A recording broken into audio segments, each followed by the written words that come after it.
Rands and Sense on the Midday Connection. We're wrapping up Rands and Sense for the year 2025, and part of our wrap-up is obviously speaking to Zola Mbata, who's an attorney and founder of a legacy Yezibai. Zola, good afternoon. How are you? Yebo, ngikhona ninjani bafethu be-Beach Fest. But Sikona, man, how was your weekend? My weekend was good. Nothing close to what you guys had. Are you guys recovered? Shame. It looked like it was nice and hectic. Yeah, yazwakala Sonic fethu. Hayi kodwa ke happy birthday. Happy birthday again, Sonic. Thank you. uNkulunkulu akubusise ngeminyaka eminingi fethu. You had a very epic birthday, hey? Yo. Ne-Pirates nayo yavele yakusilela nje. Hey, Kwaba wait. mnandi. Pirates won a cup. Well done. Inter Miami won a cup. Ukhambela Lalela. kahle Yeah. mntanami. Hey, Nkosi yami. Hayi bekumnandi kuyabonakala sabuka amavidiyo namanje segoli thina besi right ngapha. It was raining, it was chilled weekend, so I'm happy futhi this is my last week working, so nje ngiyajabula ukuthi ngiyayivala ne-Rands and Sense namhlanje nani. We received an email from one of our Yeah. listeners, and we thought this was a good parting shot of one of the responses that we've got. It shows ukuthi abantu balalele, and of course they think that we can offer them sound advice and obviously to try and assist kwinkinga yophenaza. Sonic, ithini mfethu le email esitholeni? Kumama Spa 7, umama washada wathola abantwana abawu-2 and then waphinda wathola abantwana abawu-5 ngaphandle. So when umama eshona, uma wakhe claimed yonke into, wathi yonke into endodakazi yakhe is hers. So she took everything yama, wathi thina ke the outside children we have nothing, and lezi zinto zengane yakhe ezakhe nalezi ekwayithola emshadweni. So I've never been so broken, and sekungathi ke thina sibanga nomzali welike at least ke mina and my 3 siblings saphindela kobaba bethu, so they went back to the dead side. Nalapho ke obviously kwasindisa ukuthi kunobaba, so yonke into that earned by uma wakhe yathathwa ugogo. Basically they just want an insight ukuthi can ugogo do this, ngoba ugogo wa inshorisha futhi wathi ngeke bathole next under igama lengane yakhe till to date. So sebekhulile ke sebebadala, but they just want to know ukuthi can ugogo have so much power. Basically they're looking for a legal expert. Yeah, sure. I don't know how you guys feel about this email, but mina ingiphatha kabi le email ya Sonic Bits as you read it, because there's 3 things here that are prevalent. The first is kukhona ugogo la who acted maliciously. Ukhethile yena ukuthi uyajudge umntanakhe ngeingane ayithole outside of umshado. Asikhulumi nangani nomama ezala walo mama, sikhuluma ngoma wakhe imbali, which means she is the grandmother of these children. But she chose to judge her daughter so much that she took it upon herself to disinherit them. That's the first issue. Umama ojudge ingane yakhe to a point where abuse abazukulu bakhe. Ibhlungu leyo nto leyo. The second issue here is legal. Ugogo is 100% wrong. She's wrong. Umthetho interstate succession says as long as you are biologically related to the deceased, as long as you are the child of the deceased, it doesn't matter what you're the child of wasemshadweni ongasiyena wasemshadweni, you are a child who has moved on wayoshada noma zange ushade, whether you are a lesbian or you are a gay child, it doesn't matter. As long as you are the biological child of the deceased, you are to inherit. Kusho ukuthi ugogo wakho commit fraud. Waye e-master's office wathi umntanakhe ushone enengane eziwu-2 kuphela. So therefore, the second one, Gogo was wrong, and Gogo must have committed fraud to be able to steal this estate. The third thing, which is the one Len Patagat, is more spiritual. These children feel so disinherited. They feel like benziwe intandane again. After losing a mother. And that's such a painful thing, because njengoba bethi yena inhliziyo yami idabukile, ayisadabukele lezi zinto ezibalahlekele because it's years ago. But dabukele the fact that ugogo wabo baphuce uma wabo, it's almost as if she undid what God did by giving them this mother. And that is the problem with our gogo bethu nabomkhulu bethu who decide to steal inheritance yabazukulu. It spiritually takes their confidence away from them. And then it also allows them from moving on benze eyabo wealth, because they're so stuck laba putwa khona inheritance yabo. But the simple answer here, Gogo was very wrong, and for Gogo to have achieved lokuba wrong kwakhe, she needed to have done fraud. So siqala pha masithi ayilungisa lento. So the first place they need to go, unfortunately, ababhalanga ukuthi uma ushone nini, because khona into ekuthiwa is statute of limitation. When someone does something incorrect ngokomthetho, there's only a certain number of years you can correct this. But the first place they would need to go, if umama bekahlala eThekwini ngesikhathi eshona, they need to go to the Master of the High Court and go and look inside ifile yamama. Bazothola ukuthi ugogo mhlambe if akenzanga fraud, ungathola ukuthi akaze ayireport ngisho uyireporta ke-estate. Bona bebe bancane bengazi ukuthi umuntu meshona ingane nengane eshonelwa umzali, as soon as umzali wakho eshona sentolile death certificate namncwaba, kufanele zonke lezo ngane zogcwala e-Master of the High Court khona zizofike zisho ukuthi ngikhona mina ngingane yalo mama lo shonile or ngingane yalo baba oshonile. So these people laba bantwana bawu5, just to find closure they must go to the Master of the High Court and look through the file. If bathola ifile bazoyithola ukuthi kwenziwa nge-fraud, bafaka ama-letter nama-affidavit ashoyo ukuthi nathi siyingane zomawethu, and as at now we are choosing to reverse the way this estate was distributed. Sure. So bazothi maybe figure master's office,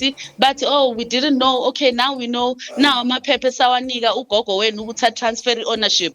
They must take those documents and they must look for lawyers called lawyers for human rights. These are the same lawyers who worked on the Dlamini case, in the Dlamini versus Dlamini case at Soweto, where they declared a home a family home, which means once it's declared a family home, you can't sell it without the consent of everyone. Sure. If they find these lawyers for human rights, they must ask them to reverse the transfer. Ungathola ukuthi ugogo if wayenza ifile wathatha indlu ugogo wayifaka ngegama lakhe or ngegama lalengane ezu2 kuphela. These children must now reverse that transfer so that nabo bezongena kuleyo title deed.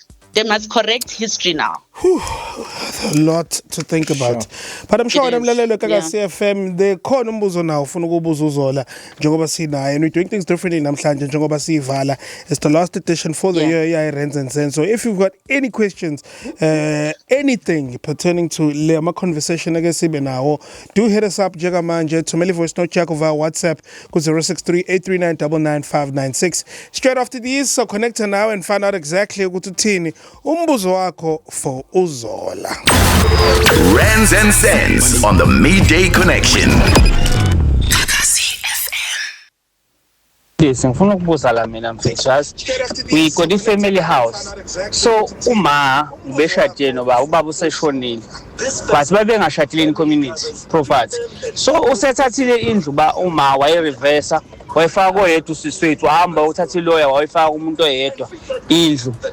Leyo nto leyo is it illegal ukuthi umama angakwazi ukuthatha indlu abhala umuntu oyedwa askip it na kwi-title deed thina siyimaphatho omndeni wala ekhaya? Ngicela ngiphendule bantu sizolaleyo etweni. And into engikhohliwe wahamba wayothatha ilawyer wayenza iwili kuleyo lawyer leyo wathatha indlu wayishintsha wayifaka koyedwa okuyona indodakazi yakhe sekuyona indodakazi yakhe, but bekuyifamily house lena because ubaba wayekade engashade naye in community property naye. Zola? Sure. Hi. Okay, ubhuti yazwakala ukuthi uphatheke kabi kakhulu ngale nto le. So basically kushoda a bit of information la ukuthi who was the original owner. If uthi yena bekuyi family home, kusho ukuthi uthi bekuyindlu yakababa wakhe. Is how I'm understanding it. Yeah. And then mhlambe bekoyamkhulu yehla kumkhulu yaya kubaba. Now umangela ukuthi umama njengoba sekayithathile indlu wayishintsha ownership waswabhala iwill. The thing that I want to say to that guy is, number one, he must look through Google and find lawyers for human rights. I can't emphasize lawyers for human rights enough because ibona abaphethe i-precedent ye-family home bazokwazi ukuthi bayi-reverse i-transfer in any case noma ubani nje onale nkinga le yokuthi indlu yatransferwa kumuntu o-wrong. Into ekufanele yenzeke lapho is a reversal of the transfer, and the reversal of a transfer idinga ummeli ekuthiwa i-conveyancing attorney. If awunayo imali and you can't afford low meli, please call lawyers for human rights. Now, to answer again umbuzo wabhuti, it depends. If umama owned the property legally, unayo imvumo yokuthi ayinikeze any of her children. It's not by law that our parents are forced to give us ama assets abo. It's because they want to. It's supposed to be their last wish and testament. I guess it's on your voice note.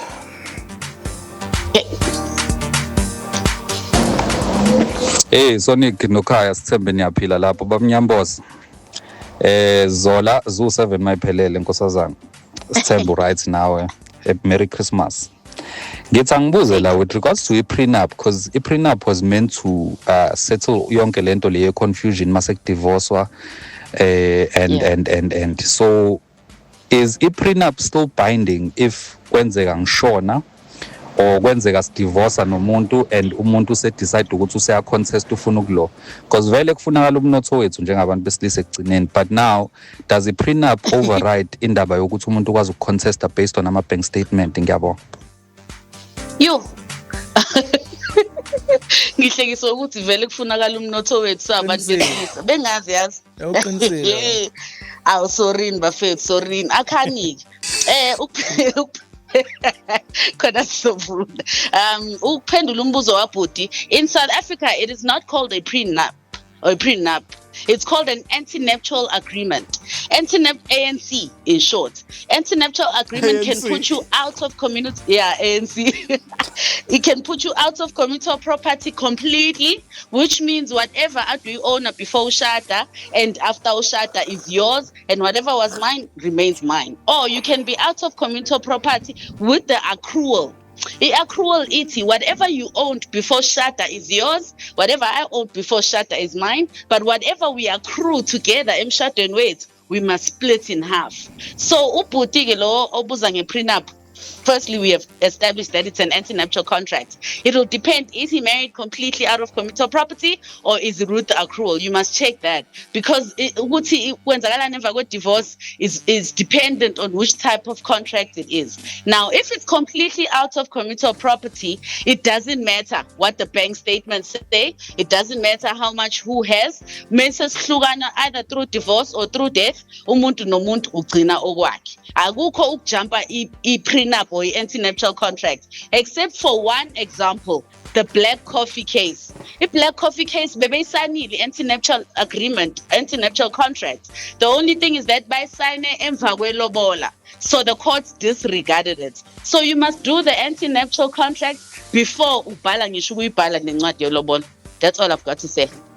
Okay, asibheke ukugcina sizwe ukuthi ihamba kanjani. Ngisacela ukubuza ingane zasekhaya zahamba zayoclaim. Uma zifika zanga ngifaka mina ngaphakathi. Zathi mina angizalwa ukulo baba lo. Kodwa if ngiya kuleyo nkampani lo baba besebenza kuyo ngiyavela ukuthi ngikhona. Kodwa bathi angeke basakwazi ukungisiza ngoba ifayela la khona kade lavalwa. So ngazama ukuthi ngithola abanye amabeni azange nabo bekwazi ukungisiza. Sacela ukubuza ukuthi kumele ngenze njani. Yeah, ne. Sure. Okay. Yeah, ijumpile mfethu, it's too late a bit. Ilento engikhuluma ngayo statute of limitation. You only have so much time ukukhanda into eyenziwe ongekho emthethweni. But asihlazi ukuthi kwenzakaleni la khona sokwazi ukusindisa abanye ke manje. La abantwana balo baba obviously bavele baba nomkhobholo. Baqamba amanga. Kulo sisi bamtshela ukuthi ngoba kusiyona biological child akafakiwe le sikhuluma ngepension ke la guys asikhulumi ngeestate, and then mebeqeda kwapension ngoba ubaba bembhalile phansi usisi as i-beneficiary kushuthi bafike kwapension bathi lo sisi akekho, so she can't fill in the forms. Remember I said even if ubumshadile umuntu noma kuubaba wakho noma kuuma wakho, but as soon as eshona ene pension and section 37C triggers, you have to fill in the forms. It doesn't matter ukuthi uhlobene naye. Ungagcwalisanga ama-form angeke uzuhole. So kusho ukuthi usisi ngenxa yokuthi bamqambela amanga azange sawagcwalisa ama-form kwahola labamanye. By the time ephaphama eyobheka yena imali isihambile vele iphelile neminyaka yokubuyisela le mali isidlulile. So it's a bit late there. She can't necessarily do anything about it. But abanye abantu sebengafunda kuyena usisi ukuthi bahambe as soon as ukushona umzali, whether bekuyi stepdad, as long as you are financially dependent on the person oshonile, you must find ukuthi ubani owenza ipension yabo khona uzogcwalisa ama-form. For usisi unfortunately isidlulile iminyaka leya atheni bimtshela ukuthi angeke bakwazi ukumsiza baqinisile, it's too late. Ayi shubile. Uhectic namhlanje azi bekufanele sivale ngendaba ezimnandi not ezinzima kanje. Hayizola mfethu sikuthola kanjani when we want to further these conversations? Yeah, please find me on Instagram. I post a lot of videos, Bafethu, on Instagram. I use it as a platform to teach people the way I've been doing every Monday with you guys, so that about recycling knowledge over the festive season, they can do so. Kodwa nje njengoba ngichazile nami ngoLesihlanu ngiyavala festive season zoze nginibone ngoJanuary. But until then, please watch the videos on my Instagram account, and then I've got a whole more videos on TikTok. But yeah, ngitholakala lapho ke. Shout out to you, Zola. Merry Christmas, Happy New Year. So hlangana next year. Thank you so much, my brothers. Thank you so much for unyaka omuhle. Inkosi nibusise. Ngizonibona elwandle. You too, mommy. Bye. Gagasi FM.